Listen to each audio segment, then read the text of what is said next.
This webinar is being recorded. Good. We're on. Madam Chair, we're on. Good morning, everybody. Welcome to the Environmental Facilities Board meeting. This is Amanda Lefton, DEC Commissioner and Chair of the EFC Board. I will call the meeting to order. MJ, can you please perform a roll call? Chair Lefton is here. Director Leary. Here. Director Westman. Here. Director DeMarchi. Here. Director Corcoran. Here. And Director Zorowski. I'm here. Thank you. You have a, I note for the record that Director Kuzanski is absent, but you have a quorum. Wonderful. So we will move through the agenda today. Since we have a quorum, we have a robust agenda today. We will start with the review of the minutes from the June 18th, 2026 board meeting. Is there a motion and then a second to approve those minutes? Do we have a motion for the minutes? I'll make a motion. Thank you. Second, anyone? I'll second. Great.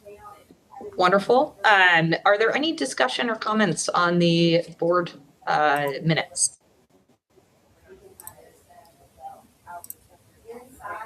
Okay, hearing none, we'll move to a vote. All in favor of adopting the minutes, please say aye. Aye. Any Aye. opposed? And Adam, sorry, I was just going to abstain. abstain. Yeah, because I was. I'm abstaining. You were so I wasn't here? there. Adam and Jim are abstaining. Otherwise, I will vote in favor. And I said Vita and Francis. So the minutes are adopted. Wonderful. I'll kick off with making a few remarks today. As I noted already, we have a really robust agenda today, which we're excited to get through. And so much has been happening in the water world as of late that I'm just excited to chat a bit about. First, I will say that excitingly, the applications close for the Water Quality Improvement Program on July 31st. We're excited with this next grant award, which we hope to be able to announce before the end of this year, as well as the non-agricultural, non-point source and MSOR planning grants programs. Of course, the 2026 round 2022 of WQIP received, and round 7 of MPG received the greatest number of applicants to date. So we're seeing this as an incredibly popular program that's really well received. We received 358 applications for WQIP and 117 for MPG by the July deadline. And that is up from the previous years in 2025. So we are actively working on reviewing those applications for completeness and eligibility, and we'll start scoring as soon as we are able and continue to move that forward. Additionally, I'll note that we're excited by the work we're doing to finalize the reclassification of New York City's waters, which is the proposed amendments to Part 890 that will increase the protections for aquatic life and recreation in Newtown Creek. These proposed amendments mark really the next milestone of the unprecedented and ongoing collaboration to elevate water quality and ecological health in saline waters, ensuring that future generations will inherit cleaner and safer waterways. This is actually the third of a series of rulemaking representing the culmination of decades of work and investments to improve water quality. The notice of proposed rulemaking is expected to be published within this calendar year.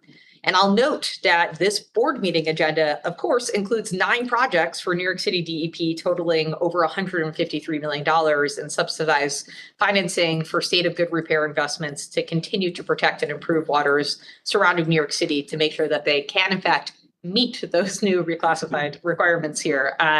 So it's really the investments like these that make the efforts towards greater water quality protections possible. So exciting to get through those in today's agenda. We'll also note that the applications closed for DEC and EFC's second round of the Joint Resilient Watershed Grant Program on June 26th. We are continuing to move forward with those and hope to announce projects this fall. That I think has been an incredibly effective program just in our second round, and eager to see that move forward. We also, of course, are jointly working on the next round of septic replacement programs, and perhaps we might talk a bit more about that during the president's report. But finally, something I wanted to get to is, no, I have two more items. The governor released Executive Order 62, which is a temporary moratorium on data centers. And of course, this conversation is rightfully, and what the governor is rightfully doing is making sure that we have the appropriate protections in place for affordability, for our natural resources protection, and also for water. Part of the governor's executive order included a directive to DEC to look at water availability and conservation initiatives to ensure that as DEC is reviewing permits and as we're sort of looking at water intensive industries, including data centers in the state, we have the right protections in place to protect our water resources. And we're excited to continue to do that because we know, of course, there's such a critical nexus to what we talk about here when we talk about water quality, whether that's drinking water or surface water, with water quantity, and making sure that as we cite these energy intensive industries, we're really thinking holistically about protection. There will be the opportunity for public input on the initiatives that were directed in the executive order for DEC to take on, and we look forward to talking more about that as that comes together. And then finally, I'll say that DEC and EFC are connected on efforts to fund effective treatment of landfill leachate. We did release a notice of proposed rulemaking on July 1st of 2026, so just last month, that will require that leachate is treated before it goes to wastewater treatment plants, which is obviously a critical step in protecting against emerging contaminants and other contaminants going into water bodies. And we're really excited to advance those new protections and, obviously see the partnership with EFC in helping to fund some of those solutions to be a critical piece towards implementation, and are grateful for that partnership. So with that, President, I will turn it to you for your report. Hey, between the two of us, There's a lot going on. There's a lot going on. I talked quickly too. So on Monday, we announced the Secure Cybersecurity Grant Awards totaling $9 million to support 153 local government projects for cyber assessments and implementation projects. So 2.5 million was originally made available, but we received applications for more than 3 times that amount. And given current events, we thought it was important to make sure that we could fund all applications, and we fund them for the full amount requested, make sure they could complete their assessments and implementation. We're funding all for the full amount requested. Yeah, given what's going on. Continues to go on across the nation.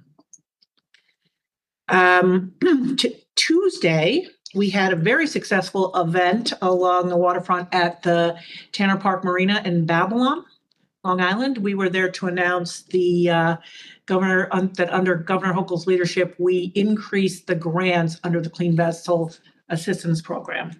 So instead of 60 for pump out boats, you can now get $80,000, and for stationary pump outs, we increased from 35 to 40. So folks were very excited. Babylon has 4 marinas at which they use our Clean Vessel Assistance funds, totaling $136,000 so far. Everybody was very excited, very happy about the increases. EFC has also invested over $1 billion in Long Island for water infrastructure generally over just the past 2 years. So we were also celebrating that. So we had the deputy town supervisor, Nassau County Executive Ed Romaine, Assemblywoman,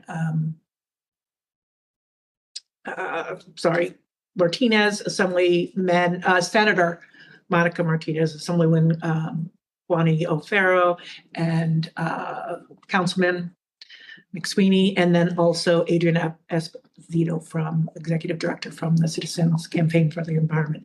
And everybody very excited about the awards, very much love the program, and all wholeheartedly agreed that while a small investment in terms of dollars, it's makes a huge difference in water quality, pump out stations. So that was great. We got to be along the water on a beautiful day, which is always nice.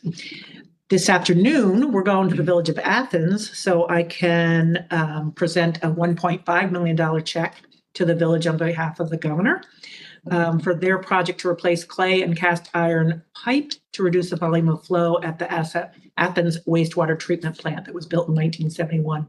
And the check represents a sewer overflow and stormwater reuse municipal grant. And with this grant, the village's $3 million project will be fully grant funded. So that's great. We're completely eliminating the need for local borrowing and keeping the cost down for ratepayers. And this award, the Stormwater Reuse Municipal Grant, is especially timely given that we had to delay the event from last week because of severe rain and flooding. So the application period for EPG, GIGP, and GRG grants closed on June 12th. And staff is busy reviewing applications. As I mentioned in a prior meeting, this is the first round where we had applications filed jointly for GIGP and GRG so that EFC could consider all of the applications with both grants in mind and award the most appropriate grant for the project. We and IMG grant applications the period closed on July 27th. 425 million was made available, with the 127.5 million set aside for lead service line inventory and replacement projects. We received 320 applications by the deadline, requesting over $1.3 billion. 141 clean water apps and 179 drinking water applications, which is about normal for the breakout of clean water versus drinking water. Brief update on our move to 833 Broadway. Bids for construction are due end of the month, finally. But we've been making really good progress on, design features, workstations. It's going to be beautiful. The theme is blue and green appropriately. And we have a design committee, and they've been involved in helping pick out workstation features and colors for the walls and everything. We have only maybe expended a couple $1,000s so far, so we'll keep you updated. What's our expected date? I forgot. It's been a while. That is the question. I know. Sorry, just ever moving range of a year. No. Well, I'm still hoping, against all hope, that by the end of the year, but I don't see it. I don't know. We're doing everything we can to make sure that we're as forward as we can be with everything we can do. We've got folks already in there looking at the networks and cable that they need to put in. Right. Yeah, it's a big, Have we already committed funds? Have we already committed funds? Yes, the board has. Yes. I can get you that information too. Today, you know what I also want to mention too, that we are, both DOH and EFC are in the middle of developing the federal fiscal year 2027 IUP, effective October 1st. We've shared the draft of the Clean Water SRF IUP with DEC, and we intend to release the draft, publish the draft for public comment August 24th, and anticipate having the finals available October 1st, at least the week of October 1st. And today is, depending on if you're looking at the state of the feds, the 30th anniversary of the Drinking Water State Revolving Fund. In New York State, we actually enacted the law on August 1st, which was the deadline that you were supposed to enact the authorizing legislation. In Congress was supposed to enact. The law didn't actually get signed at the federal level until today, though. So Happy 30th anniversary. So this is the week, and that's enough. It's a lot. But we have leachate regs. We've got lots of state federal grant for leachate. So we've got a number of projects that are getting federal investment, Infrastructure Investment and Jobs Act grant money for leachate projects, and some of those are moving forward. And then some state dollars being made available for municipal landfills that have to comply with the new regs, proposed regs. This would be great. A great water quality improvement. While we raced through our opening remarks, any questions either on the chair's report or on the president's report?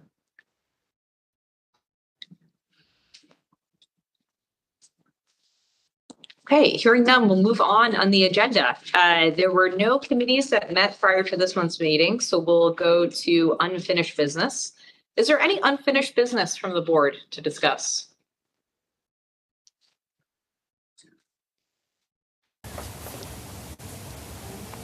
Hearing none, we will move along to our first resolution of the day. MJ, if you could please introduce ID number 1. A resolution of the New York State Environmental Facilities Corporation authorizing the president of the corporation to take necessary actions with respect to the administration of the Green Innovation Grant Program. Thank you. Is there a motion to adopt the resolution? So moved, Madam Chair. Is there a second? Francis, might you be willing? Happy to second, Madam Chair. Wonderful. So we have Jim and Francis. Fantastic. Well, then I will turn it over to Bill Burzell for a presentation on the resolution. Thank you. Good morning. Before the board, we have a resolution to authorize Green Innovation Grant Program funding for 2027. As I think everyone is aware, the GIGP was started with the Recovery Act in 2009 and encourages communities to undertake projects that more naturally address stormwater issues or help them conserve energy and or water. Through GIGP, it helps EFC meet a goal established by Congress for at least 10% of the annual capitalization grant to be used for projects that meet EPA's Green Project Reserve criteria.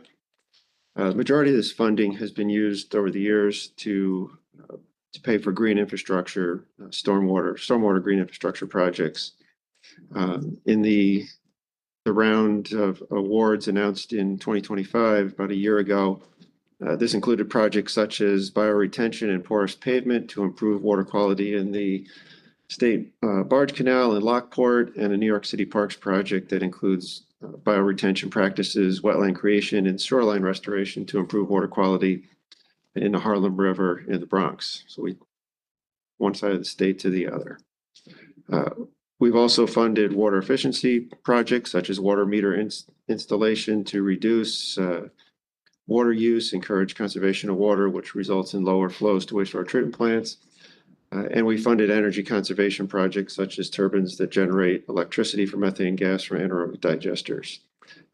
Currently, as Maureen had mentioned, we're reviewing the applications that were received June 12th. We had 32 applications received. And to date, we have awarded nearly $240 million in grants to 251 projects around the state. And we're planning to offer $15 million for the next round of GIGP, as discussed in the draft, will be discussed in the draft 2027 IUP. So, are there any questions about the GIGP funding? Yeah, I Another had good one. year. Oh, go ahead. Go ahead, Adam.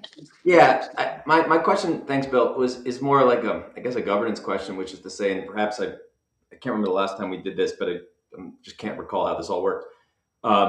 Absent this resolution, because the resolution is pretty broad, right? It just authorizes the president to take any action. So I guess my question is, absent the resolution, what would be the governance structure for making awards under this program? Would we have to have the board approve every single one?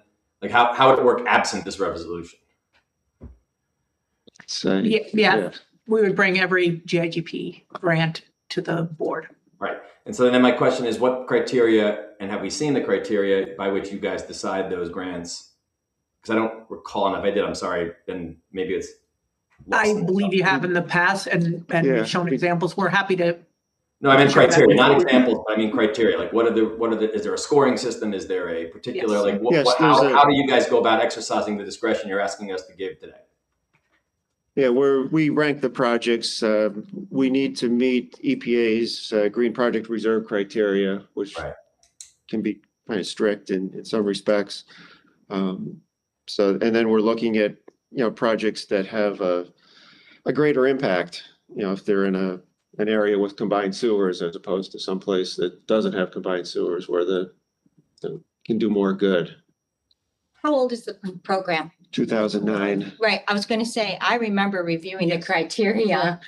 Yeah, and we At publish some point. publish a summary of the grant program every year when we go out, We do do webinars where we explain, what the parameters are. Catching happy criteria to to the share. resolution might be. a Yeah, good I way just, to move Maureen, I just forward. couldn't remember, Yep. Maureen, and it just strikes me as an area where we should, pretty regularly thinking about what that criteria looks like in terms of And I priorities remember and shifts over changes time. too to the criteria. Yeah, so happy. I to sort of remember take a some- look at that. Yeah, there also have been changes to the criteria over time too, I think, Right. for And I other imagine so, as there considerations. should be, right? As Yeah, there should we- be, because yeah, things we- change.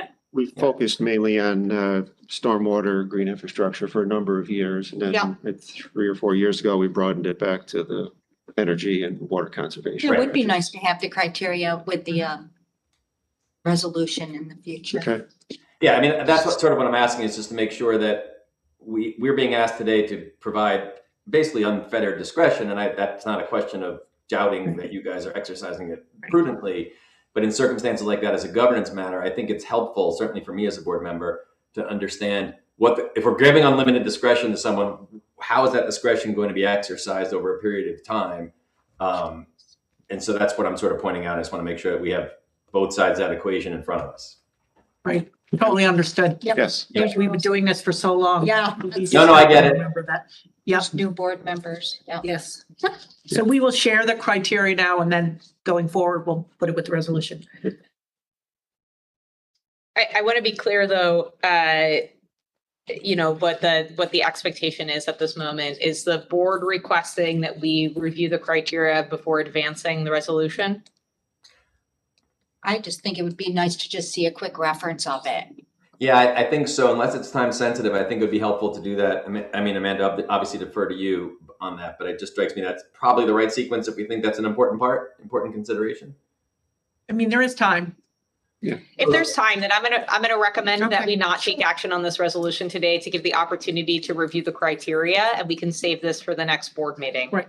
Yep, because the next round is the 15 million for the next IUP, so. Right. If we do it in Yeah, September, it's we have. not- We have a. So we can Right. do the Yeah, IUP yes. I at mean, the same we're- time in September. Right. Okay. We were evaluating. So Madam, I was gonna say, it goes without saying, you continue the work of evaluating in the meantime. Let's not lose that time, right? so, No. so Madam Chair, I'll make a motion to table this motion, Second. this Thank you. item. Okay, we have a motion on the table. All in favor? Aye. Aye. Any opposed? Hearing none, we're going to table this resolution to take it back up at the September board meeting once the corporation has provided the criteria to the board. Okay, thank you, everyone. That sounds great. Then moving over to ID number 2. And Jay, if you could please introduce ID number 2. A resolution of the New York State Environmental Facilities Corporation authorizing the president of the corporation to take necessary actions with respect to the administration of the engineering planning grant program. Thank you. Is there a motion to adopt the resolution? I'll make a motion for ID number 2. A second? I'll second. Thank you. Bill, if you could please present on the resolution. All right, thank you. Today, we're asking the board to authorize the 2027 round of funding for the engineering planning grants. It's a highly successful program, started in 2012, and that has awarded over $32 million to municipalities across the state. For many communities, the key to getting a project off the ground is preparing an engineering report to identify the problems or deficiencies and estimate the cost of the project. Many times a community, especially smaller communities, may need assistance to fund the engineering report. That report can then be used to list a project on the IUP for CWSRF funding or apply for grants from EFC or other funding agencies. Applications for the 2026 EPG grant offering were received through June 12th, and we are finalizing review of the 83 complete and eligible applications received. So far, we've closed financings worth over $1.7 billion for 274 communities for projects that were EPG recipients.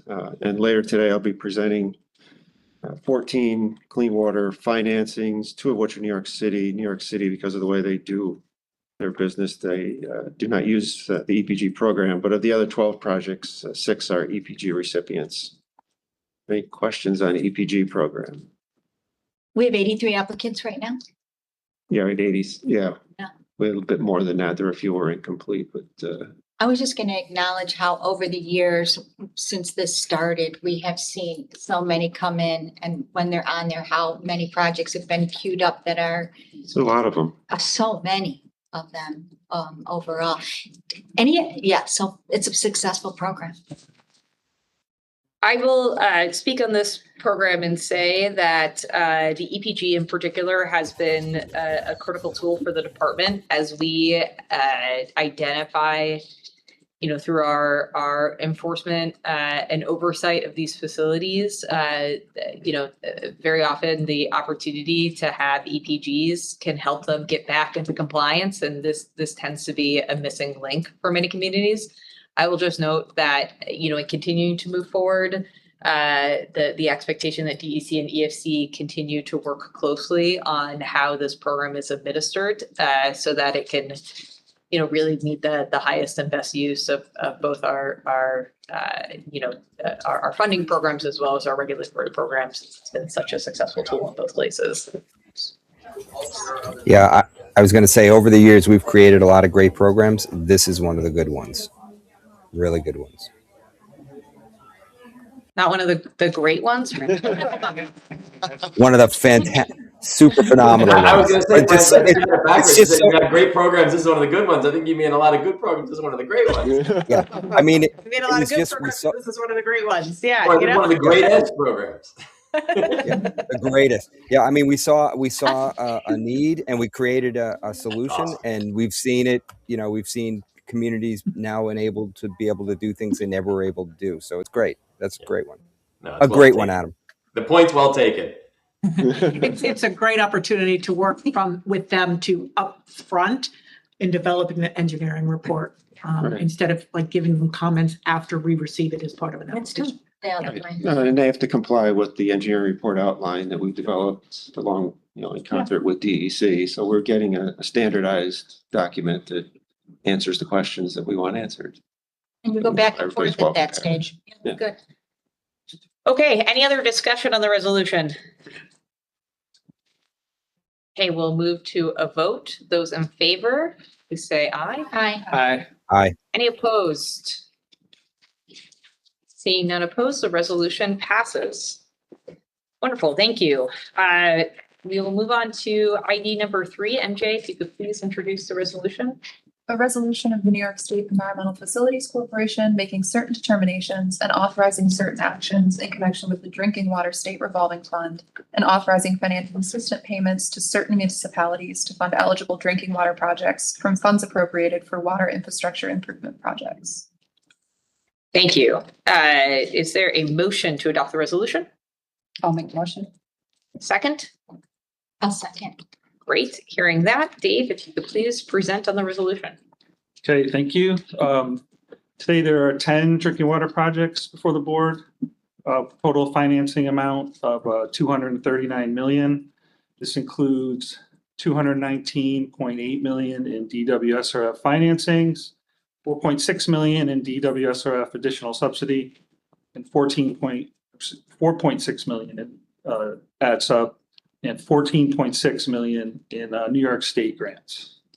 So the first project is for the town of Amenia in Dutchess County. This is for a WIA grant and a short-term market rate financing. This project includes replacement of the pump house, the well pump house on Lavelle Road, including upgrades to existing wells at that location. With that work includes replacement of well pumps, new VFDs, and raising the casings. It also includes similar improvements at the Washington Court wells. The project also includes rehabilitation of an existing 200,000 gallon storage tank on Washington Court and replacement of approximately 1,200 linear feet of aged and undersized water mains. This project will address deficiencies cited in a 2023 sanitary survey report by the Dutchess County Department of Health. The next project is for the village of Fort Edward in Washington County. This is an amendment. It includes an extension to December 2028 and also a cost increase related to additional work that was identified as needed related to the tank and pump station. The project includes replacement of a storage tank, upgrades to an existing booster pump station, and replacement of 2,200 linear feet of aged water mains. The next project is for the town of Lorraine in Jefferson County.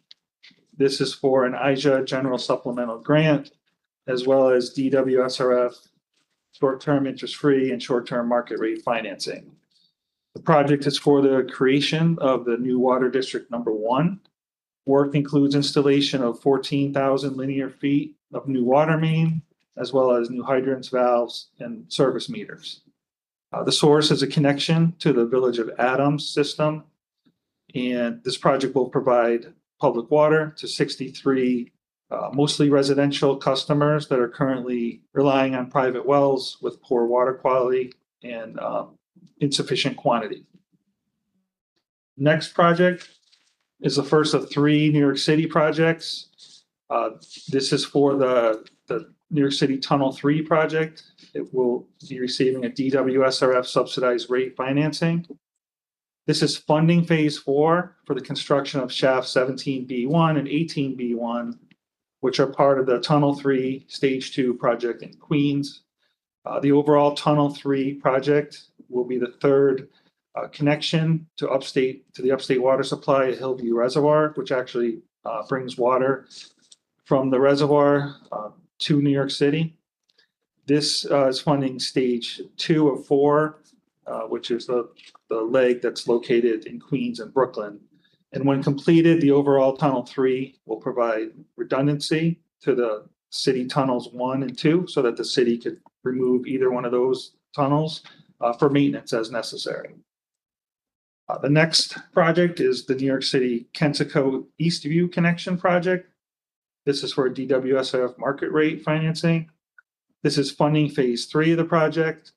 The project includes construction of a second water tunnel to bring water from the Kensico Reservoir to the Catskill, Delaware ultraviolet disinfection facility, which is located in Eastview. Currently, there's only 1 tunnel serving this purpose, so this will provide needed redundancy. Next project is a New York City Hillview Reservoir cover project. This will be receiving a DWSRF subsidized rate financing. This is funding phase 2 of the project. So this particular project is for initial improvements that are necessary to ultimately cover the Hillview Reservoir, which is needed to comply with the long-term 2 surface water treatment rule. This project includes new chemical addition facilities and new flow control facilities at the Hillview Reservoir. The Hillview Reservoir is a 900 million gallon uncovered finished water reservoir that provides between 90 and 100% of the drinking water supply to New York City. The next project is for the Village of Painted Post in Steuben County. This is for a WIA grant, short-term interest-free and short-term market rate financing through the DWSRF. This project includes extension of well casing 4 and elimination of the pit that is currently located in. It includes replacement of the West Hill storage tank with a new 100,000 gallon tank to improve pressure. It includes replacement of 15,000 linear feet of aged and undersized water mains, a new booster pump station, and security upgrades throughout the system, which includes fences, gates, locks, alarms, and signage. This project will address severely aged infrastructure throughout the system, as well as address a New York State DOH issued violation for inadequate distribution pressure. The next project is for the Village of Pauling in Dutchess County.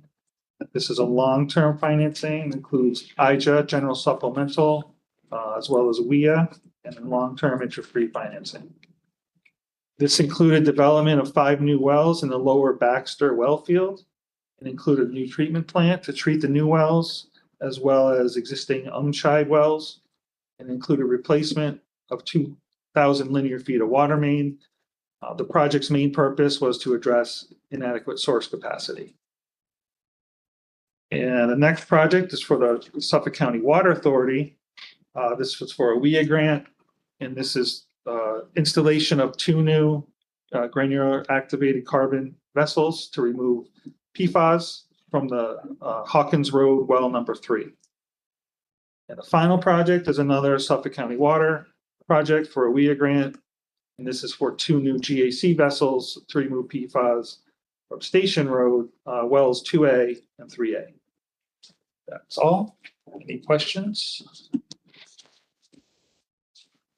Thank you, Dave. Any questions on the resolution?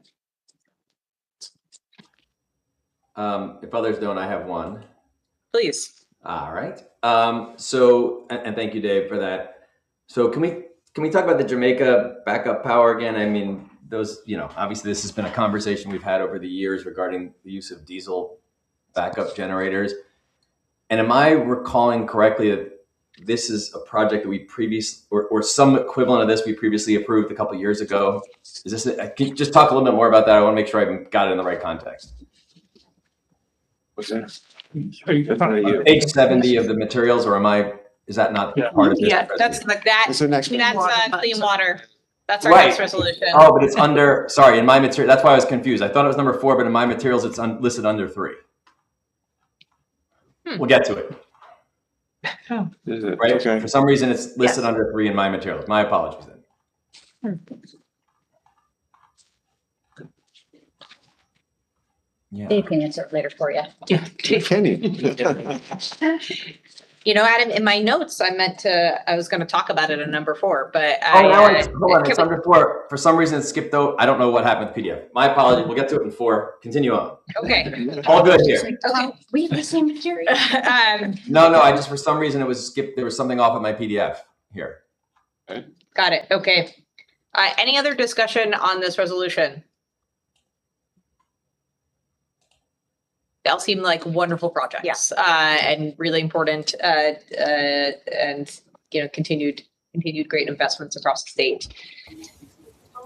Okay, well, with that, we will bring this resolution to a vote. All in favor, say aye. Aye. Any opposed? Aye. Hearing none, it passes unanimously. Thank you very much. Okay, moving on to ID number 4. We already know we're going to have discussion on ID number 4. Hey, there you go. Preset. Just a preview. MJ, can you please introduce ID number 4? A resolution of the New York State Environmental Facilities Corporation making certain determinations and authorizing certain actions in connection with the Clean Water State Revolving Fund and authorizing financial assistance payments to certain municipalities to fund eligible clean water projects from funds appropriated for water infrastructure improvement projects. Thank you. Can you please have a motion to adopt the resolution? Jim has made a motion, a second. I see Adam has seconded. With that, Bill, if you could please present on the resolution. All right. Good morning. Today we have 14 CWSRF financing or clean water financings before the board for approval. So covers a total of nearly $283 million. Close to $250,000 in CWSRF financings, $2.2 million in CWSRF additional subsidization, and nearly $32 million in state grants. We'll start off with a maturity extension for the Village of Alfred in Allegheny County. The village is undertaking a project to upgrade their 0.98 million gallon per day wastewater treatment plant. They need some additional time to complete the repairs or to complete the work. We expect construction to be complete in January of 2027. However, they're not complete, so they need additional time, and we're looking for a maturity extension on this project. Next, we have a long-term financing for the Village of Avon in Livingston County. This project consisted of disinfection improvements at the village's 1.0 million gallon per day wastewater treatment plant. The village was required to add seasonal disinfection and also meet a chlorine residual limit, which they achieved through installation of a new ultraviolet or UV disinfection system. The project was supported with an engineering planning grant awarded in 2018, and construction was completed in October of 2025. We then have a short-term financing for the village of Bainbridge in Shenango County. The village has about 9.3 miles of sanitary collector sewers, 2 pump stations, and a wastewater treatment plant. The village's 318,000 gallon per day treatment plant has exceeded its permitted flow on several occasions during wet weather events. The project includes sewer rehabilitation and replacement to reduce inflow and infiltration in the collection system.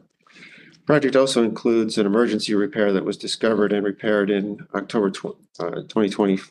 April of 2025 when planning for this project was underway. The remaining project scope includes rehabilitation of approximately 35 manholes, replacement of 150 feet of sewer, installation of over 18,000 linear feet of cured in place pipe liner, and the installation of a few inflow dishes to prevent stormwater from entering through manhole covers. This project was supported with an engineering planning grant from 2019. Construction of the majority of the sanitary sewer rehabilitation will begin next spring and be completed in the fall of 2028. Next, we have a short-term amendment for the town of Bath and Steuben County to add additional WIA grant. The project will provide municipal sewer service to 145 properties around Lake Salubria. Wastewater from these properties is currently treated by residential on-site septic systems. The septic systems have inadequate separation distance from the lake and have been documented as failing, resulting in impacts to water quality in the lake and also to private drinking water wells. Lake Salubria is classified as an impaired water body for phosphorus and has documented harmful algae blooms. So with the construction of this project, hopefully those issues will be resolved. And again, this is adding additional WIA grant to the project. Construction started in the summer of 2025 and should be complete by June of 2028. We then have a short-term financing for the city of Canandaigua in Ontario County. Canandaigua's 6.5 million gallon per day wastewater treatment plant serves the city and portions of the town of Hopewell, Gorham, and Canandaigua. The facility has an equalization or EQ basin that receives flow when influent rates exceed 16.5 million gallons per day. Even with the EQ basin, the plant has a history of overflow events during wet weather. This project provides improvements to the headworks to improve plant hydraulics and prevent future overflows. Improvements include modification to the influent channels to prevent low flow grit deposition, replacement of the backup bar screen, upgrades and expansion of equipment used for handling grit in the headworks, and a new adjustable weir in the EQ basin to improve control of flow diverted to the EQ basin. Construction started in October of 2025 and should be complete this coming December. Next, we have a long-term financing for the village of Corinth in Saratoga County.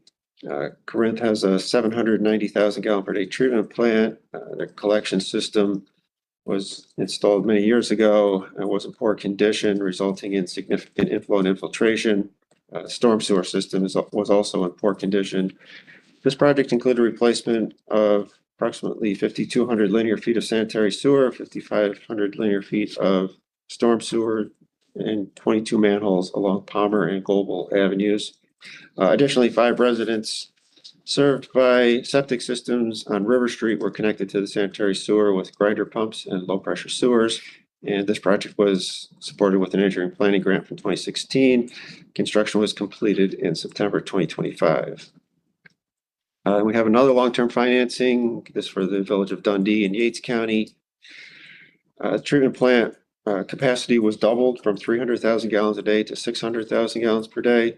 The work that the plant consisted of a new sequencing batch reactor treatment system, headworks, ultraviolet disinfection, sludge dewatering equipment, effluent filtration to meet new permit limits for ammonia and phosphorus, septage receiving station, sludge dewatering, and composting facility. Within the collection system, they also did work to address infiltration, replacement of 3 manholes, rehabilitation of 79 manholes, and rehabilitation of over 10,000 linear feet of sewer pipe with cured in place pipeliner. This project was supported with planning grants from 2016 and 2017, and construction was completed in March of this year. Next, we have a short-term financing, a short-term amendment for the city of Geneva and Ontario County. The city's 6 million gallon per day Marsh Creek wastewater treatment plant currently treats biosolids with an autothermal thermophilic aerobic digestion, or ATAD process, that currently has a capacity of 5,000 pounds per day of dry solids. The ATAD process was identified as having insufficient capacity based on current loadings and projected growth. The capacity will be expanded to 10,000 pounds per day. Project also includes installation of a new odor control unit. The financing is being amended because the actual bid amounts came in higher than expected, and additional funding is needed to complete the project. This project also had a WIA grant. Construction started in late 2025 and is expected to be completed in the summer of 2027. We then have a long-term financing for the city of Lockport in Niagara County. The city was required to add seasonal disinfection to their 22 million gallon per day treatment plant. Project included installation of a new UV disinfection system where they retrofitted the chlorine contact tank to fit the new equipment, constructed a new canopy structure necessary to install the UV units, and noted that all equipment, it was installed above the 100-year flood elevation, and construction was completed in 2023 on this project. Then we have 2 separate financings for New York City. The first is a short-term financing for just over $153 million.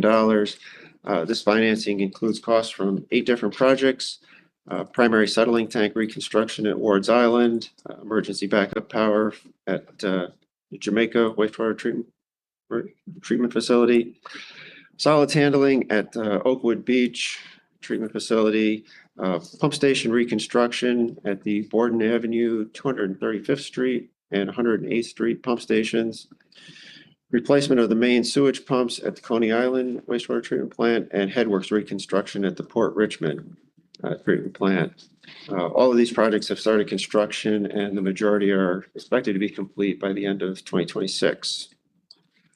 We then have a long-term financing for the city that includes a WIA grant that previously been awarded to the city. This project is for work at the Bowery Bay treatment plant to consolidate the electrical system and convert the facility's remaining 208 volt system to 480 volts. And that work is underway and should be completed this fall. We then have a short-term financing for the town of North Elba in Essex County. Town's collection system discharges to the Lake Placid wastewater treatment plant for final treatment. Collection system has significant inflow and infiltration to reduce I&I in the Rosamont Drive and Mirror Lake areas. The town will line approximately 10,000 feet of sewer, rehabilitate 21 manholes, and then replace 3 manholes and 650 feet of sanitary sewer. This project was supported with 2 engineering planning grants awarded in 2023. Construction should start next spring and be complete in the spring of 2028. Next, we have a short-term financing for the town of Riverhead in Suffolk County. The town's treatment plant is permitted to discharge 1.5 million gallons a day to the Peconic River and 450,000 gallons a day to groundwater. The town also has a septage receipt facility known as the scavenger waste facility. The town is going to construct an autothermal thermophilic aerobic digestion, or ATAD system. The new ATAD system will reduce overall sludge volume produced, which in turn will lead to a reduction in hauling costs for trucking biosolids to landfills. The project includes construction of the new ATAD system, a new biosolids control building, and new storage facility. Construction started in November of 2025 and should be completed in the spring of 2027. And then finally, we have a short-term financing for the town of Warwick in Orange County. The town's 430,000 gallon per day Wickham Sewer District Number 1 treatment plant was built in the 1980s, and many components have reached the end of their useful life. The town has experienced multiple speedies permit effluent violations and is required to upgrade the treatment plant per consent order of DEC. Proposed project includes headwork improvements, conversion of the oxidation ditches to moving bed biofilm reactors or MBBR, upgrade of the secondary clarifiers and sludge holding tank aeration system, replacement of sand filters and belt filter press, rehabilitation of the post aeration tanks, and some general building rehabilitation. Construction is expected to start in the summer of 2027 and be complete in the summer of 2028. All right. That's it. He did it. Quite the presentation. Okay, thank you, Bill, for that robust presentation. A lot of exciting projects here. And listen, a lot of really critical project that DEC strongly supports on the wastewater side that we're continuing to track and work with many of these communities on. I do want to talk about the Jamaica emergency generation installation as I know Adam does, as he preset us in the previous item.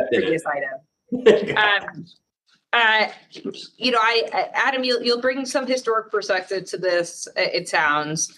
First I want to say from a regulatory perspective, our air and water team are coordinating on really the potential specific regulatory requirements that will need to be placed on the installation of these generators. And we'll look forward to coordinating directly with EFC to ensure that any of those requirements are defined as part of sort of the final authorization here. We do acknowledge that really, of course, when our regulations require, some backup power, of course, as we've seen, actually, even in recent weeks, what happens when you don't have backup power, not to bring up a sore subject for my team over July 4th weekend. And I will say, in particular, there is associated energy demand with the aeration and operation of the biologic nutrient removal for this facility. So we know that this is a high energy intensive facility, I guess is the point. And, after having reviewed this closely, do understand that their current backup generators are not sufficient to meet the load. We did take a hard look at this though, because, obviously there are, emissions associated with these generators. And I think in the long term, thinking about, the appropriateness of state dollars and supporting those emissions in the context of climate, or just how we're thinking about transition from a longer perspective, I would suggest that while we know today this is necessary, we can sort of look towards a future in which other technology, hopefully over time, can replace these. And I say that perhaps as an ambition that we can have together, because again, while I acknowledge that this is what's necessary today, hopefully this is not what's necessary tomorrow. And if we can sort of get to another place with our sort of multiple goals around emissions as well. So I'll state that for consideration of the board for us to think about how to tackle that in the future. Adam, any further comments from you? Thank you, Amanda, for that. And again, apologies for the out of sequence here, but that's pretty much what I wanted to discuss as well, but within, as you say, a historical context, which is I recall at a board meeting, I want to say shortly after the Adams administration took over in New York City. So now we're talking at least 4 years ago, having the same conversation. And what I think we all start with as first principles is what you just articulated, which is an understanding that there may be, in certain circumstances, the necessity of using public funds to, purchase diesel or finance diesel generation, but that really has to be a last resort for a variety of reasons. And so I think I raised that concern at a meeting. I think Charlie raised it as well. in engaging with New York City on what its long-term planning might be, of thinking about ways that the state could bring resources either directly from EFC or in partnership with other agencies. And here we are again. And so that's, to me, this is not to suggest anyone in the room or at EFC is to blame for this, but it's to say that I think it would be terrific if this organization, which obviously gets the opportunity to review things and have funding, and so therefore can have people's attention, could help facilitate working in partnership with others, so we don't just find ourselves on this merry-go-round again. Anyway, that's the point. And again, Amanda, it sounds like you and your team have taken a close look at this specific project, which obviously you guys have greater visibility and expertise on it than any of us on the board might have. So defer to that expertise in terms of the necessity for this specific project. But I do feel a little deja vu with this conversation, and I don't think that's something that's not where we want to be again in 4 years or 2 years or 6 years or whatever it is. So I applaud your initiative there, and obviously very much happy to support and help with that. Go ahead. I was going to say, we did have a pretty in-depth conversation about this, maybe now a couple of years ago. And for the backup generators, for the redundancy, I remember the topic being like, they have to come on fast, they have to come on strong. So like, we did do a deep dive on this no? I mean, John Williams came and spoke to it. That's not a deep dive in my view. But okay, my memory was that we did take, well, I thought we did a robust conversation on it a number of years ago. And I just wonder, like, how do we, so that wasn't my point. My point was after that conversation, and I feel this way about PFAS and the use of GAC as well. And I've brought that up before, the life cycle of that granular activated carbon, and what is the life cycle of all of that. How do we keep, how are we in conjunction with DEC and in feasibility studies, keeping up with what might be, why are we back here 4 years from now with the same situation? Is it because we don't have the technology to replace it? It's not that we're not being progressive and thinking about what, and implementing this, but is there a generator that could solve the issue? Or is there not a generator? So that's why we're back in the conversation. You know what I mean? And I feel the same way about the PFAS treatments and, activated carbon as well. And these, you know what I mean? Right. And these are the same generators from before. They're not additional ones. It's because we phased funding for the projects. And understood, Adam, which is why, knowing that this was coming up again for additional funding, that I did speak with Commissioner Lefton to just make sure. Go over the things. No, I got it. That makes good sense. We're having a hypothetical, like, is there a different type of generator that can do the job or not? Like, I don't know the answer to that. Right. I mean, dispatchable batteries would be an example. There's other technologies, but that's the conversation that I think cities, particularly the city of New York, which has the resources and the planning, we should certainly try to get them to that table, and that could then trickle down to other communities which may have fewer resources to do this kind of analysis. I mean, I almost wonder, Adam, and just sort of thinking about it, the city has resources, and I think genuine interest in these types of issues, right? I know that this is sort of necessary for DEP today, but I think we all have aspirations for what that future could be. And I wonder if there's, an opportunity to think about how we can sort of maybe even come up with DEP for a pilot of how they could be looking at different kinds of technologies and maybe engage. I would be willing to direct part of the DEC team, perhaps in concert with part of the EFC team, to perhaps start sketching that out and engage in conversations. What do folks think about that? Terrific. Yeah, because we're talking and we all want it, but I don't know what the alternatives are that we're not pushing for. Are we not pushing for something that's not there? So, well, I think. Yeah, you might want to look across other agencies like OSG, who does stuff with diesel and all that as well. I think NYSERDA, and I think we all desire it. I think we talked when we lost our CFO to NYSERDA about the opportunity to bring NYSERDA in closer. And I do think that there is a nexus, right? Even outside of this, to the drinking water side, right? And thinking about the energy intensiveness associated with the 1,4-dioxane treatment, for instance, right? I think that there's maybe there's value in municipalities trying to leverage the whole state family in some of these pieces, and making that energy and nexus here is something that we could try to leverage other expertise to explore. Right. And just to be clear, I don't think anyone feels that it should be EFC's staff's burden to solve that problem substantively, right? I think the point, at least from my perspective, is that the deals come forward for financing, and that creates a nexus point where these conversations can happen. And to your point, Amanda, I think it's be terrific, obviously, have DEC and other, and Doreen may owe us one because they took our CFO, as you say. I was thinking have other agencies in there at that inflection point when that conversation is happening, because that's when they're going to have attention and the ability to really make change as needed. Thanks, Adam. Perfect. All right. Well, it sounds like we've got some actions coming from here, which is great. And also well noted, Maureen, that this is in fact the same generator from 4 years ago that it sounds that the corporation's board discussed. And so this is the next round of financing for it. So that's well understood, and appreciate that note here. And important clarification, because I think that was one of Adam's original questions. Is there any other discussion on this or any other wonderful, terrific, and exciting clean water funding that we have here?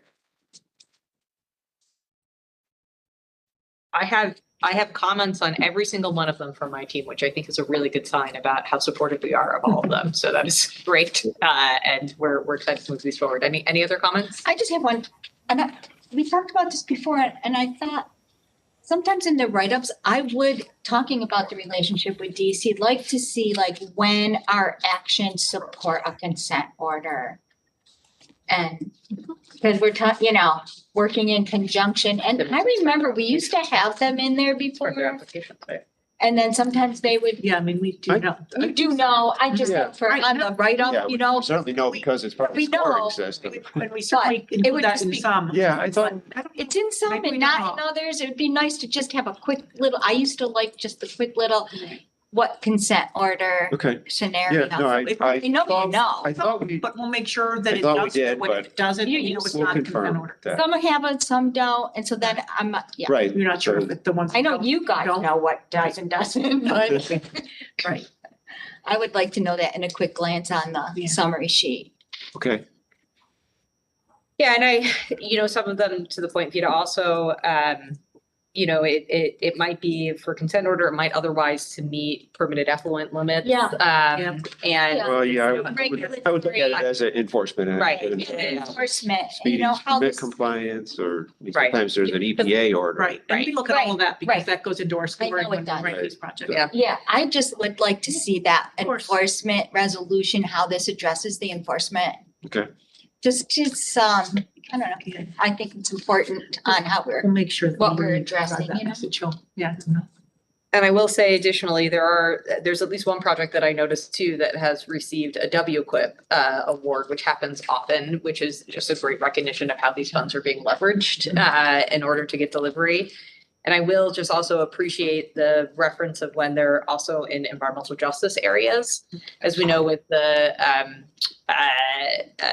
adoption of the environmental justice siting law, our speedies permits are one of those permits that falls into the EJSL regime. So this is meeting multiple regulatory obligations. So appreciate that when Right. you note that out in these as well. Yes, we always mention Yes. it as a Yep. WQIP. Or- Important funding. And when it's a And DJ. DJ, yeah. EJ or DAC. Yeah. you know, Yeah. there. Any other discussion? awesome. I'd like to think our fact sheets have in the last several years gotten Oh, yeah. Yeah, with the, Better. all kinds of stuff on them. They're very Very helpful. easier to Yeah. follow And you- financing and then, including all of those things. And you can usually read through and find the enforcement thing, but We'll make sure. But by its absence, you don't know if there is. If it's not. Right. there, right. Understood. So Yeah, make more sure it's like- consistent and right. even just a thing. Great. Thank you. Wonderful. Thanks for those comments, Vida. Any other comments or questions? Great. Okay, so we will move to a vote. All in favor of adopting the resolution, please indicate aye. Aye. Any opposed? Okay, it passes. Congratulations, that's very exciting. I believe we're on ID number 5. We are. Okay, MJ, if you could please introduce ID number 5. A resolution of the New York State Environmental Facilities Corporation authorizing financial assistance payments to certain municipalities to fund eligible projects from funds appropriated for the Green Resiliency Program.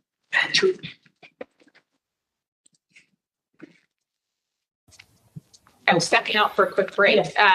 Maureen, can you introduce us? I can. Sorry, that would be a good time to step out and then I let it. Okay, so.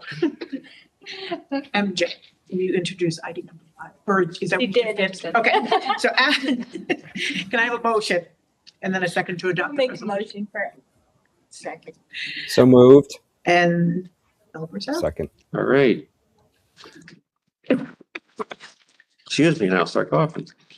We have one green resiliency grant project before the board for approval today. This is for the city of North Tonawanda in Niagara County. The project is to be constructed along approximately 2,300 feet of Oliver Street and is located within the city's brownfield opportunity area. The northern portion of the corridor is currently served by combined sewers that convey flow to the city's wastewater treatment plant. The southern portion has a separate sewer system. The project includes construction of approximately 1,400 feet of separate storm sewers between Thompson and Gaudry Streets, 5 bioretention areas totaling 3,200 square feet and 6 tree pits with a combined filter area of approximately 6,400 square feet. Storm management practices, or SMPs, are designed to capture and treat at least 1 inch of runoff from the contributing drainage area and provide treatment and storage capacity for over 20,000 cubic feet, approximately 153,000 gallons. By capturing, treating, and reducing stormwater runoff at its source, the project will decrease flows to the city's combined sewer system while improving water quality in Tonawanda Creek and the Niagara River. The project also includes streetscape and pedestrian improvements funded through the Department of State's Downtown Revitalization Initiative and National Grid's Urban Center Commercial District Revitalization Program. Construction is expected to start in April of 2027 and be complete by the end of the year. Any questions on this project? It's a $1.5 million GRG grant.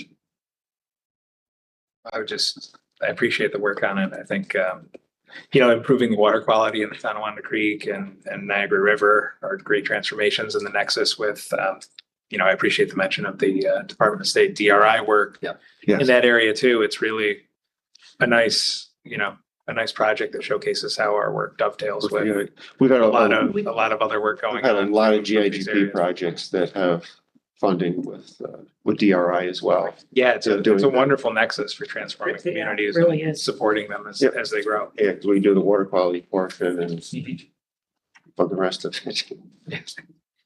Are we at 6 then? Not yet. Nice. We had good discussions, DRI, love DRI. Exactly. Yeah. And then it just works so well with GIGP and community And GRG. and GRG. And, we are looking at ways we've combined the applications for GIGP and GRG because we are seeing a little bit of, maybe that should have been a GRG project, or that GRG project application isn't really a good GRG project, would have been better for GIGP. They're similar, but GRG is really supposed to be kind of a real transformational project for flooding. So we're really going to look at ways that we can encourage that and maybe get some, real strong applications for GRG in the next round. Fantastic. Do we have bond act? We have bond act money on GRG. Correct. Yeah. Bond act money. It's The really- first round had regular clean water Right. funds and bond act, but now it's bond act. This is all bond act. And is this project is all bond act as also? Yes, the 1.5 million is bond act, yes. We'll proudly say we're proud that the Environmental Bond Act is getting put to good use. Absolutely. I think some of the projects that received WIA, some of that was Bond Act. Yeah. Yes. Today. But, and actually, that's an important note Yeah. about the Bond Act supporting WIA. Thank you for mentioning that. I meant to say that earlier, actually. And your resilient watershed grants. Yes, the Resilient Watershed Grants Are. are also Bond Act. Yes. It's everywhere. Yes. We're putting the Bond Act to good use, Yes, it is is. the point. It's And getting out supporting there. this. So Do we know how much Bond Act funding is in today's board agenda? Is that round up? oh, We can get it to you. we could. Yeah. I think it's very significant. That's great. Okay, any other comments on resolution number 5? Those in favor, please indicate, saying aye or raising your hand. Aye. Francis, okay, great. Any opposed? Aye. None? The resolution passes. Wonderful. MJ, if you could please introduce ID number 6. A resolution of the New York State Environmental Facilities Corporation authorizing the president of the corporation or the president's designee to negotiate and enter into a contract for financial printing services. Great. Is there a motion to vote on the resolution, to adopt a resolution? Motion to- Made, second. Wonderful, great. Maureen, can you please present on the resolution? Sure. This should go quickly. EFC's current 3-year contract with ImageMaster for financial printing expired this past July.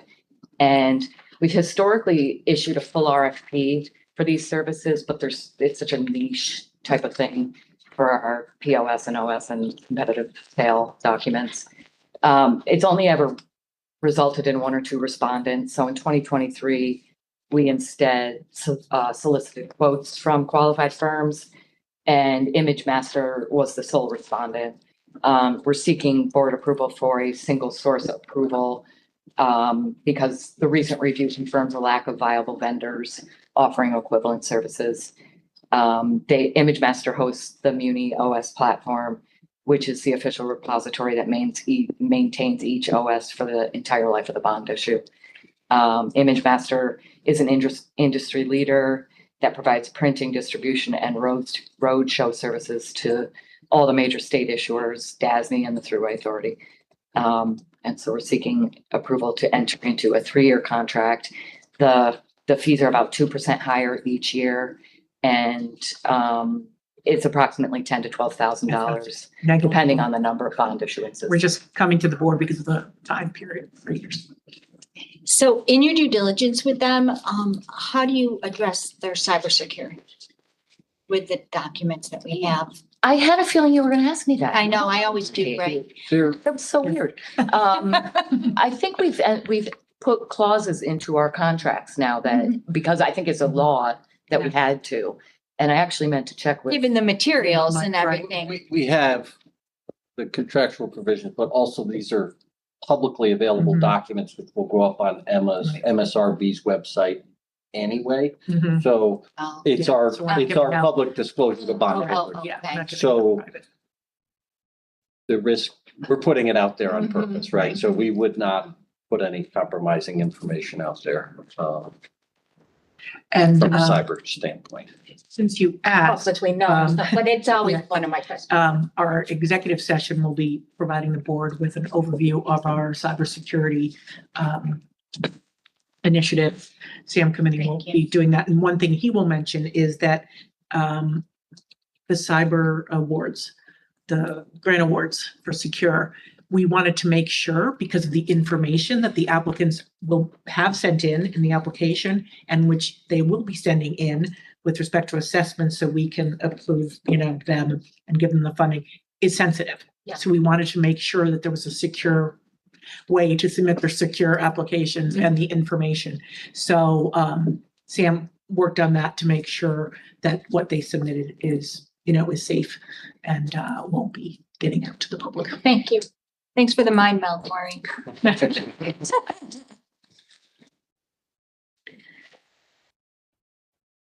Any other questions on this? Can you just clarify for me, Maureen, actually you said that the services are 2% higher year over year.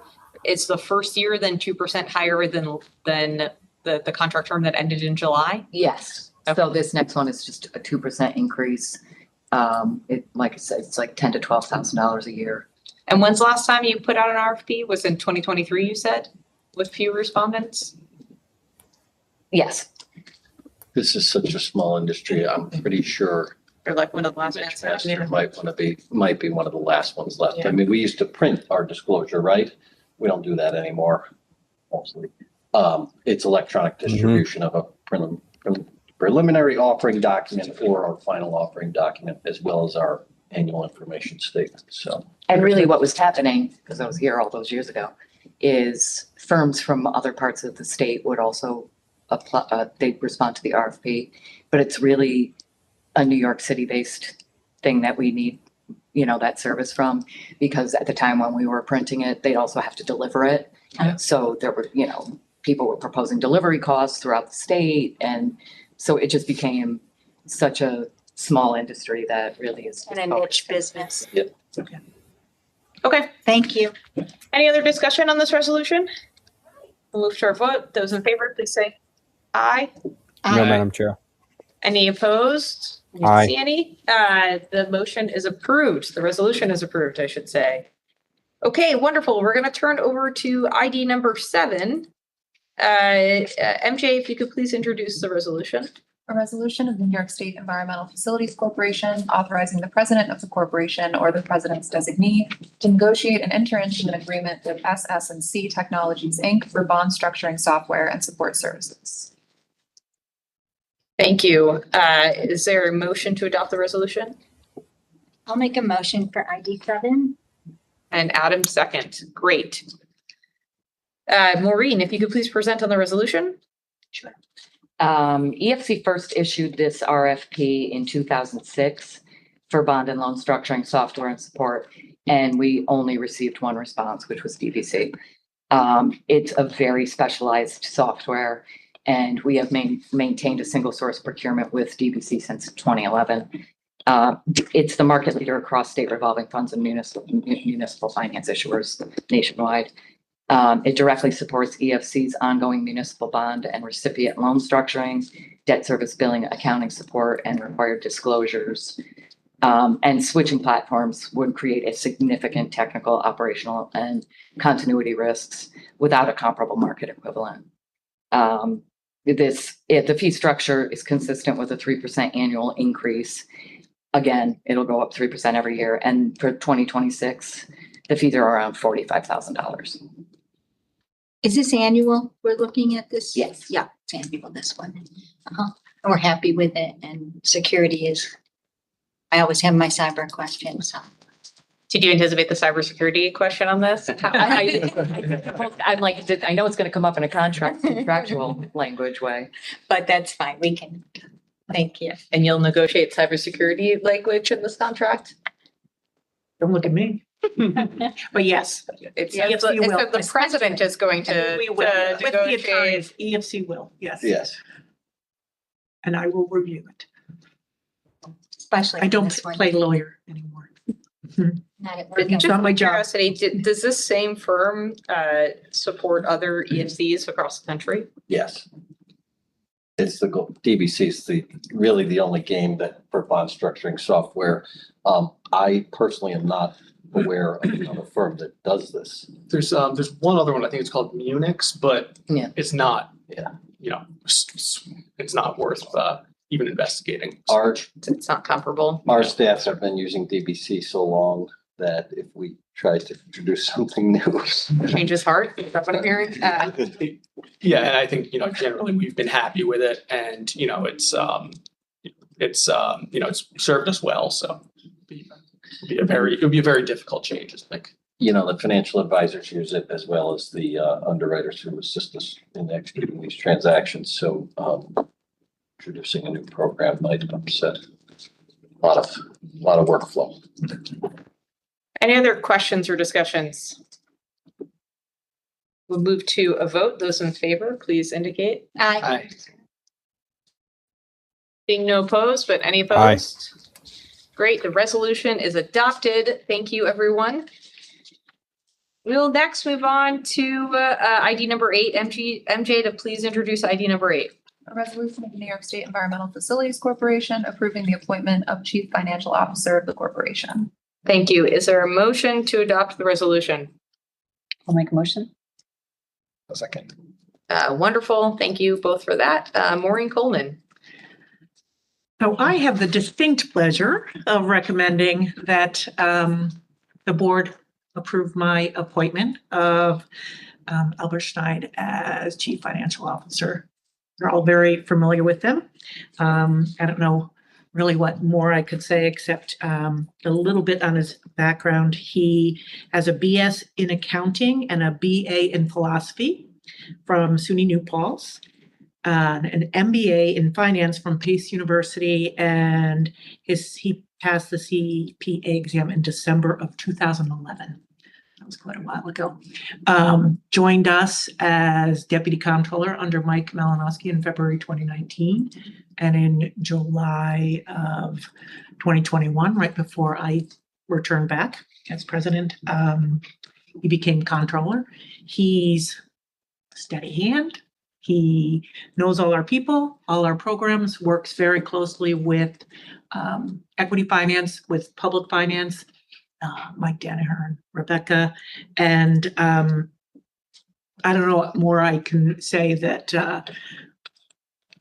about how much I have confidence that he will do a fantastic job. And I'm very confident that the board members feel that as well. I think the only thing maybe I could share that you don't know is that he's a huge car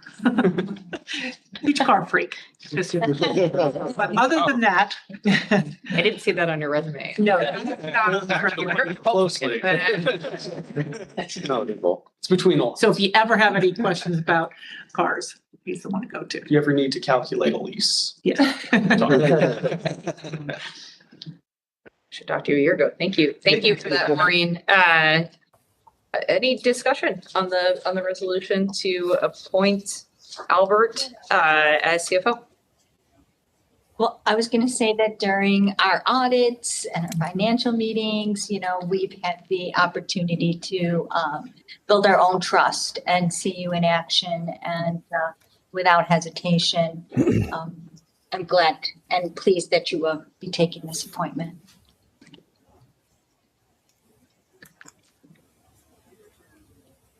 Yeah, congrats, Albert. Glad to have you at the financial helm. So fully with both hands on. Thank you. So congrats. And good luck. I know what I'm getting myself into. No. He's been there. Yes, well aware.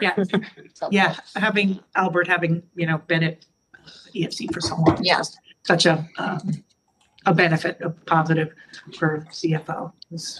What we do is important, and he has the experience in the background, having been here for several Been years. at this table for a long time, Yes. and we relied on him.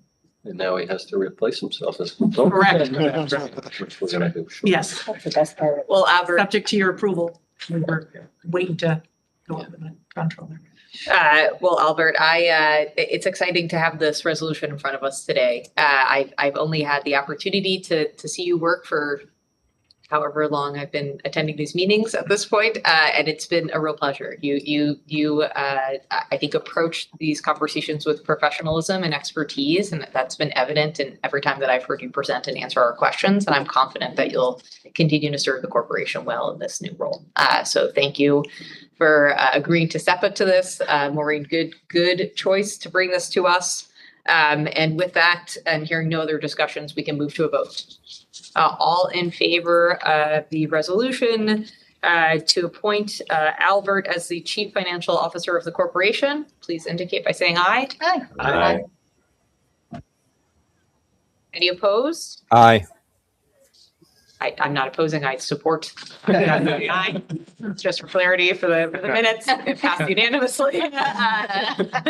Albert, congratulations. Congratulations. Wonderful. Okay. ID number 9. MJ, if you could please introduce the resolution. A resolution of the New York State Environmental Facilities Corporation describing the salary of the president and chief executive officer of the corporation. Thank you. Is there a motion to adopt the resolution? I'll make a motion for ID 9. I'll second. Okay, I'll we're gonna go second. to Vita and Francis. Thank you. Chip was just a little behind there. Good to see the eagerness on this. Maureen, Maureen McGrath and Mike Hale, so please present on the resolution. Start. So Maureen was appointed almost exactly 5 years ago. She was sort of appointed in September of 2021. And so about 9 months or so, Mike and I started having conversations and thinking it might be time to start looking at if her salary at the time needed to really increase with the rest of everybody else that has gotten increases over the past 5 years. And really in our looking around found that, you know, with her counterparts in other agencies and authorities, it was quite a bit lower than what we've seen across the board. So we've had a number of conversations in consultation with the governor's office. This new salary is recommended in light of Maureen's achievements at EFC, which Mike will speak more about. Yeah, I mean, I just wanted to give a highlight. So 2021 was obviously a very important year. Maureen came back as president and CEO, but the Infrastructure Investment and Jobs Act was passed in November, and here you go. How do we figure it out? We all work together with DOH, with DEC to kind of build these programs out. That total IGA funding on the clean water side was $1.3 billion, almost 1.2 on the drinking water side. We are on the tail end of IGA, as we all know. And folks had to really scale up and learn these programs, implement them. Maureen led that effort and continues to. Our WIA grants have expanded, as we all know. We've done $2.2 billion for over 600 projects since 2021. So in all, in Maureen's tenure as president, we've done $4 billion in financing. These are approximate numbers. $1.4 billion in state grants and $818 million in federal grants. We've also expanded what we do. I mean, we've got a lot of new programs. Secure was one we announced this week. GRG, we discussed earlier, our SWIFT program, enhanced WIA for small communities, LIFT, private well program, RWG, the Resilient Watershed Grants. Our community assistance teams continue to work with municipalities around the state, and all of this has been under Maureen's leadership. And all of this has been approved and by you as the board. So we should all be proud of these efforts. Thank you, Maureen. Thank you, Mike. Thanks for those great reflections. Any discussion? You know, in addition to the financial milestones and success of the organization, I have seen Maureen also contribute to the culture and to the atmosphere and to getting out and getting people out in the field and really, really understanding what EFC does. And that involvement and that culture is also part of leadership. Yeah. That has to be reflected and commented on as well, because that is also part of being successful, is knowing the people and getting them involved in the organization. So in addition to the financial success of EFC, you've also contributed to the culture and building people as well. So I just wanted to acknowledge that. Thank you, Vita. Well, I'll go. I'm first, can we clarify? I think Maureen currently makes 220. Is that right? Something like that. Okay. Thank you for that clarity. You know, I do just sort of looking across the landscape. It's no secret what different folks make. It's in law. If you are not an authority, lucky you. I think that this is, an important reckoning of the position of president and CEO of EFC to, have, I would say commiserate salaries for other positions, and particularly for an authority. I think that this is an appropriate salary level given other figureheads for authorities in state government here. So I'll note that. I also will acknowledge that this provides opportunity for other leadership members of EFC. And I think that's an important aspect of this increase to ensure that we're providing competitive salaries for other officers of the corporation, to ensure that they're still appropriately below the president and CEO, but still competitive with the market. And I see that as an important value for growth of this team. I will recommend that there be sort of a clear schedule for how those salaries are structured, so that the board can continue to keep an eye on that and support that. And I think that's also consistent with what other authorities do. And I will just finally then say I've had the pleasure of knowing several EFC presidents and CEOs, and it's particularly been wonderful to see Maureen in action. She's done a tremendous job and seen a lot of growth in what EFC has done, and it's exciting to continue to think about the future of growth for the corporation. This is well deserved. You've done a really wonderful job, and I'm very proud to vote in favor of this. Any other comments on the resolution? I would just add, I've found, Maureen, I've very much enjoyed your work and working with you. I think that, taking a review after 5 years is absolutely a necessary thing. I appreciate the approach you took to it and being very careful and looking, across the board to make sure the recommendation is something, that's fair, appropriate, and prudent with the funding that we have. And I agree with you 100%.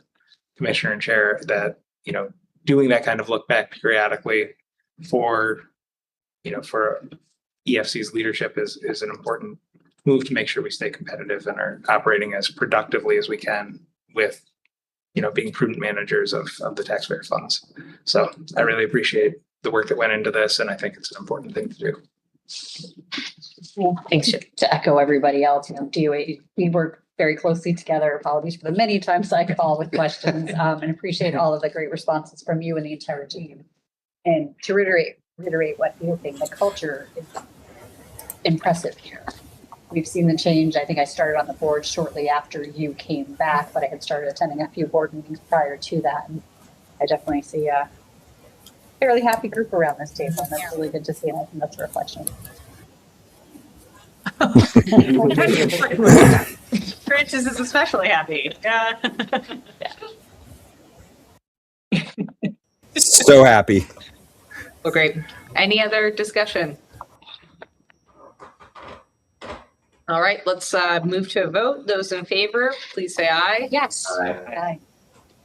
Also accept yeses. Any Aye. opposed? Hearing none, congratulations, Maureen. Congratulations. Okay, wonderful. That done leads yet. us to new business.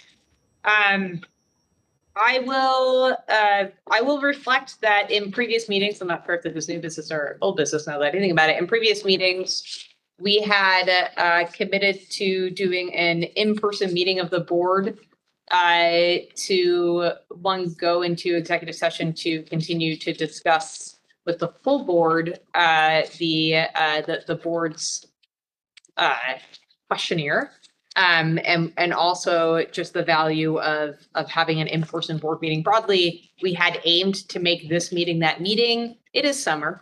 We did not pull that off. So I think that there is still a lot of desire. Thank you, Vita, who still traveled in, as well. You two are here, so I'm not going to give you much credit. I just came down the stairs, so it's really easy for me. But we did not accomplish that today. I still desire to have an in-person board meeting because I think we'll get a lot of value out of FaceTime together. And I would ask if folks are able to pull that off for the September meeting, which is on Thursday, September 10th. We can have a more formal process, ask the board offline, but just, I'm going to test that to see if folks are comfortable with that. I'm good. I try to come in when the weather's good. It's the winter months I like to remote. All right, so September is still good. In my book. Okay. I'm not hearing objections, so we'll plan to that. So go ahead, Francis. No, I think Okay, that I think wonderful. that sounds Is good. there any other new business to discuss? Okay.